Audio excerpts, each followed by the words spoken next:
Assalamu alaikum warahmatullahi wabarakatuh. Welcome to another computer science lecture for 9618 AS level, and today we are going to start section number 12.3, program testing and maintenance. Avoiding and exposing errors in programs.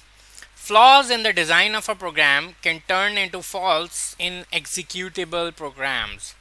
Fault avoidance starts with the provision of comprehensive program specification at the end of analysis stage and using appropriate methods in design stage. If you are not clear about the requirements of a program in the analysis stage, then you are going to end up having faults in the design stage. Similarly, if in the design stage you do not comply with all the conditions, you do not draw proper structure charts, state transition diagrams, flow charts and pseudocodes, then again your program is going to have design flaws. Faults or bugs in a program are then exposed at the testing stage.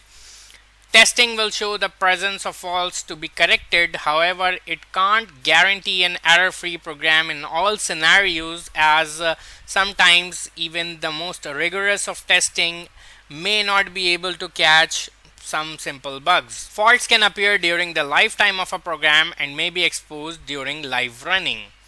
The faults are then corrected as part of the maintenance stage. Software may not perform as expected for a number of reasons, such as the programmer has made a coding mistake, a requirement specification was not drawn up correctly, software designer has made a design error, or user interface is poorly designed and the user makes mistakes while trying to use it. Or last but not the least, there have been some computer hardware compatibility issues or computer hardware experiences failure. Now there are three types of error that can occur in a program. The first is the syntax error. These are errors when the computer cannot interpret the inputted code and therefore cannot compile or translate the code. They are usually the first type of errors that a programmer will encounter and are the easiest to spot, as the computer will usually inform you of the offending line. For example, if we have this line, age equals to int or integer input, how old are you?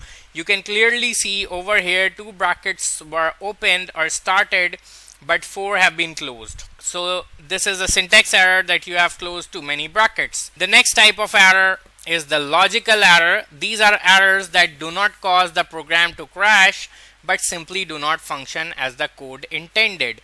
Basically, logical errors are those errors that makes your program run but it doesn't do what it was meant to do. Since the program does not crash, these errors are often the most difficult to spot and therefore the most dangerous errors.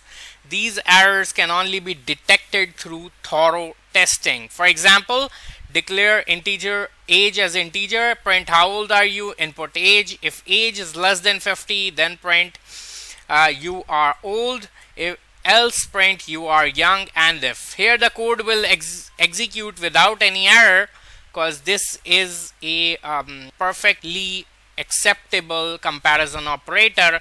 However, the comparison operator being used over here in this scenario is wrong. It is basically saying whoever is below 50 is old and whoever is above 50 is young, which is logically wrong. So this operator should have been the greater than operator. The third type of error we have is the runtime error.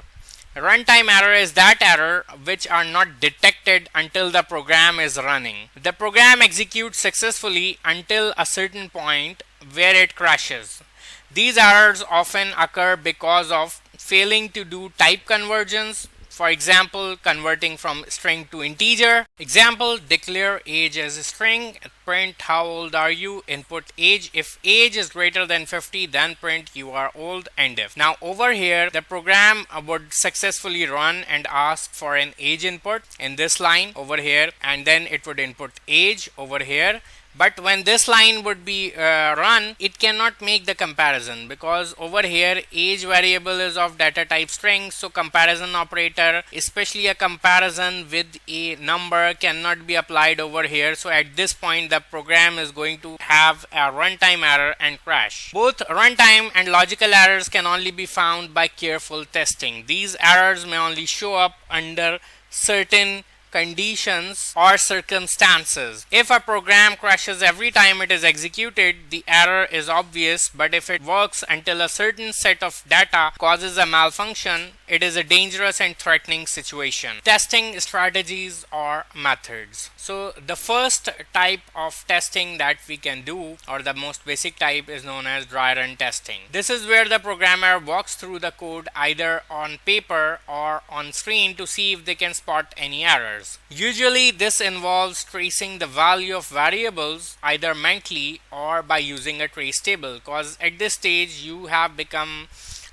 enough adapted that you can trace the algorithm mentally as well. You don't really need a piece of paper, but if you do use a piece of paper with a trace table, that's always better to see if they can find a particular bug or not. The process might also happen as a check before running the code, especially if the code is writing data to an external file or database, because obviously you wouldn't want an error to be written to an external file or to your database. Dry run testing is performed throughout the software development process as and when required, and is usually not specified within the testing plan, as it is considered something basic that has to be done on each and every step, so it is not specifically mentioned in the testing plan. The next method we have is known as walkthrough testing. Walkthrough testing is a form of peer review in software where the programmer guides others, or this can be in form of a presentation as well, where you will be presenting the work done on the software to your managers, to your users or your customers through the documentation specifying the software being designed, so that any errors or improvements can be spotted and changes can be implemented. It is mainly done within the design phase of the software development process before any code has been written, and usually involves any higher level documentation such as structure charts or state transition diagrams. Then we have the white box testing. White box testing is any software testing where the tester has access to the source code of the software being tested. This type of testing is completed throughout the development process, especially through the during the development or the coding and the testing phases. Access to the source code allows the program to be inspected directly through the use of dry run testing and the use of trace tables. Then we have black box text testing. This type of testing is where the person performing the test only has access to the compiled code, such as an executable file or a beta version of the software, and they can only perform tests by running that code, or rather by installing and running that application and analyzing the result of the code, but they cannot view the content of the actual code itself. Beta testing involves black box testing. However, although they are similar, but there are some differences. They are not this one and same. The user only knows the intent of the software, not the details of the implementation. Next we have integration testing. Integration testing is the process of testing how software components that have been developed independently work together, or how they would behave once they have been integrated or connected with each other. This can be done by combining individual components slowly, or one after the other, one at a time, or through the use of big bang testing, where you basically take all the modules that have been developed independently and you just connect all of them together in one go. I hope this is ringing a bell. If you remember RAD, a rapid application development, from a previous video, you would remember that over there we break our program into modules, and all the modules are developed independently or simultaneously. So once they are done, they are connected together, and at that time integration testing takes place. Often when software components are developed independently by large teams, the success of their interaction with part of a larger system cannot be guaranteed, because sometimes when large organizations have they already have a running system basically, and usually they do not hire you to change the entire system. They rather hire you to introduce some new module to the existing system. Now this does not always work, especially when different practices and standards are used, because if their main system has been working for like 10 years, so in 10 years the languages, the technology, the hardware, everything would have changed a lot. Now you would, even if you are using the same programming language to design the new module, there would be a difference of a programming language version or a difference of IDE, or it might be possible that whatever module or new software you are making for to be integrated into their larger network, it is made up of, or it is made of an entirely different language than the rest of the modules that were made some years ago. So at that time, making sure that everything would work together perfectly as intended once all the alterations have been done cannot be always guaranteed. It is always a risk, and this is why we have integration testing. Then we have the alpha testing. Alpha testing is a formal method of testing which is usually performed during the testing phase of the software cycle, the fourth stage: analysis, design, coding, and then testing. It is a whole system test which is done once you have completed your software, but the things that is unique about this type of test is that this type of testing is performed by people who are a part of the software house or the organization who developed the software itself. There are no outside users involved in alpha testing. They are usually a separate team of the same software house, or rather some other developers in the software house, or people like a QA, quality assurance team, etc. And they test the system by using the software in an attempt to find bugs or issues. This form of testing can include both a white box and a black box testing. Like, the people may have access to the source code, or they may not have access to the source. The advantage of using technically proficient in-house testers is that the potential security issues are not revealed to external parties, and the reputation of the software is not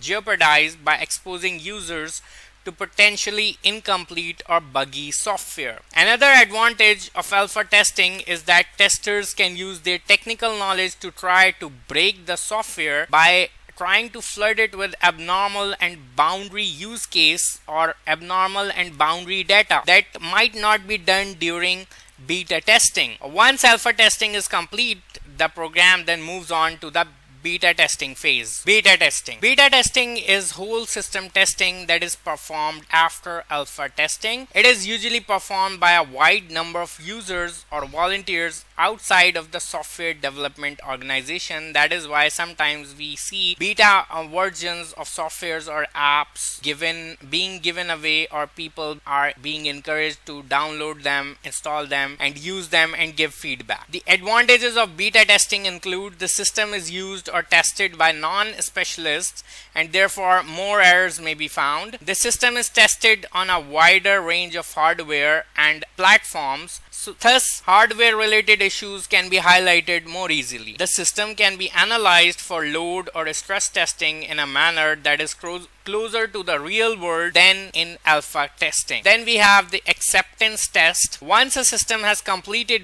beta testing, at the point of handover, the acceptance testing is performed. The aim is to ensure that both parties are happy that the system conforms to all the requirements listed in the specification. Once acceptance testing is complete, a handover or cutover can occur. Basically, this is rather less of a test and more of a review that the employee or your customer would say, we asked you to do this, and this in our customer requirement or in the very first analysis stage, and then they review that or you show that you have successfully delivered whatever was being asked in those requirements, and then both parties can happily shake hand that yes, okay, the task has been done exactly how it was intended or ordered. Otherwise, the system you would not be able to hand over the new system to the employee, and there might be some budget cuts, etc. Stub testing. This technique involves the use of empty or incomplete functions that return dummy values in the range of values expected from the final product. This allows the system to be developed in a modular manner even when certain components have yet to be implemented. As modules are completed, the stub code is replaced with working versions of the code. For example, let's suppose you are developing a calculator app. Now you want to check when you add two numbers together, or when you click on the equals to button, that some answer is returned to you or not. Right now we are not concerned with whether the answer is mathematically accurate or not. We just want to check the on click event, that when we click the equals to sign, whether we are given some value as a return or not. So for that you can simply create a stub or a dummy function that would return you a random number, and you can associate with the on click event of the equals to button just to check the functionality of the equals to button that you have created on the user interface of your calculator. Then later on, when you actually write the code for that specific function, for the addition function, subtraction, etc., so that can be incorporated and the stub modules can be removed. Test strategy and test plan. Programs need to be tested meticulously before they are released. Testing begins the moment programs are first sketched up. All tests should be documented to show that program is robust and ready for journal use.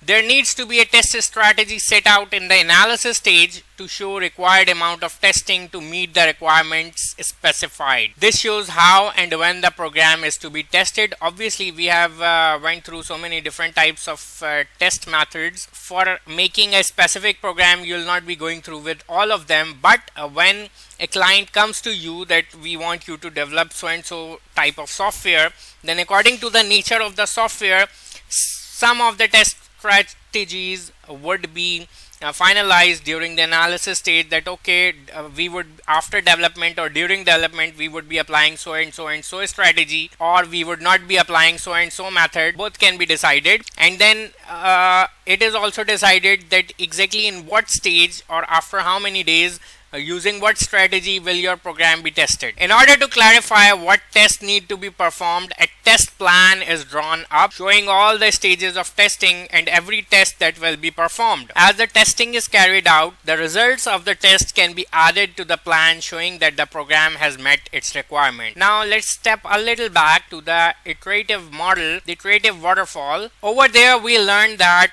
after every iteration there are certain goals, and if they are met, then we are content that we have successfully completed that stage.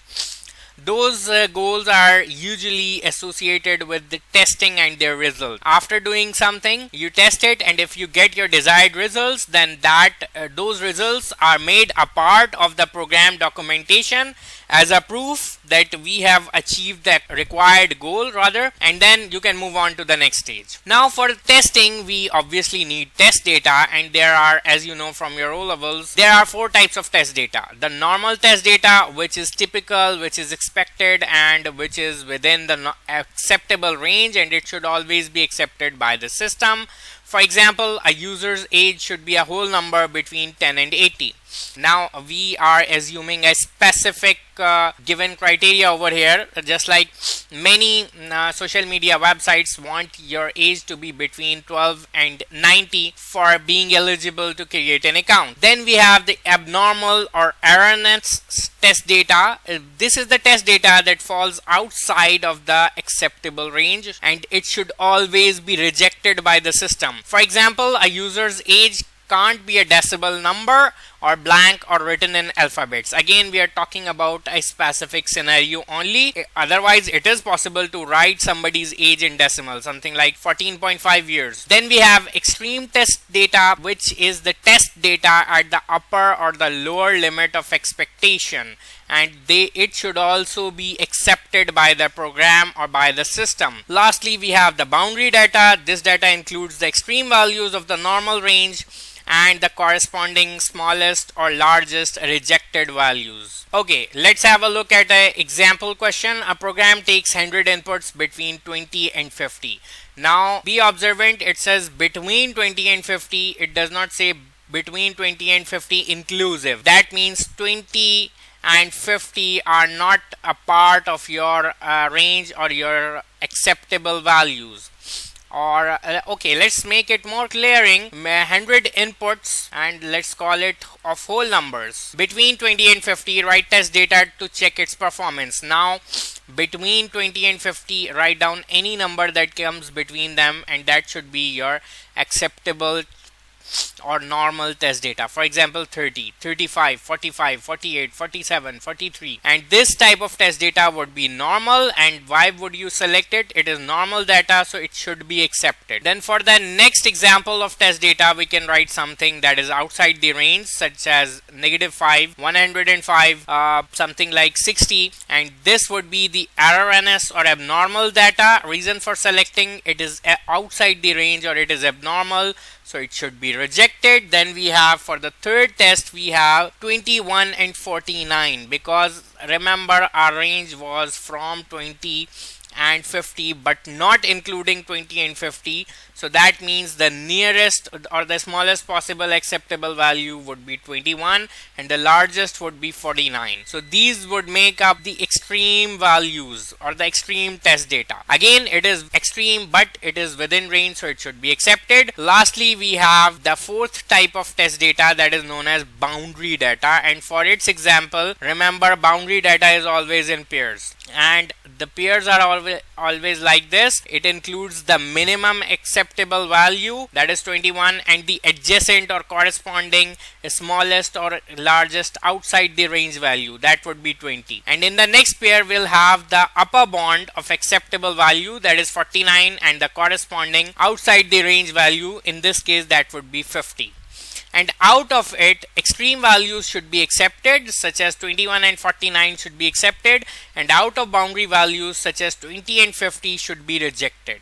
How to prevent errors? The best way to write an error-free program is to prevent errors in the first place. A major cause of errors is poor requirement analysis, so always pay very good attention to the very first stage in the PDLC, Program Development Life Cycle. It is very important that problem is understood well and it is clear what the user of the system wants or needs. If you are not going to pay much attention to the user, then obviously at the end of the day or at the end of the development, your program or your app is going to fail the acceptance test. Following should be used: tried and tested design techniques such as structured programming or object-oriented design, conventions such as identifier table, data structures, and standard algorithms, tried and tested modules or objects from program libraries. Lastly, we come down to program maintenance. Once a software system has been deployed, it is easy to think that the system is finished, but most systems need ongoing maintenance to keep them fit and healthy and keep on serving their purpose. And how do we perform, or why do we perform program maintenance? For previously unknown bugs in the software that may need to be fixed. Sometimes after a while, like after the program has run for a while, it sometimes produces unexpected results or unexpected bugs. New security threats will emerge that system will need to be hardened against.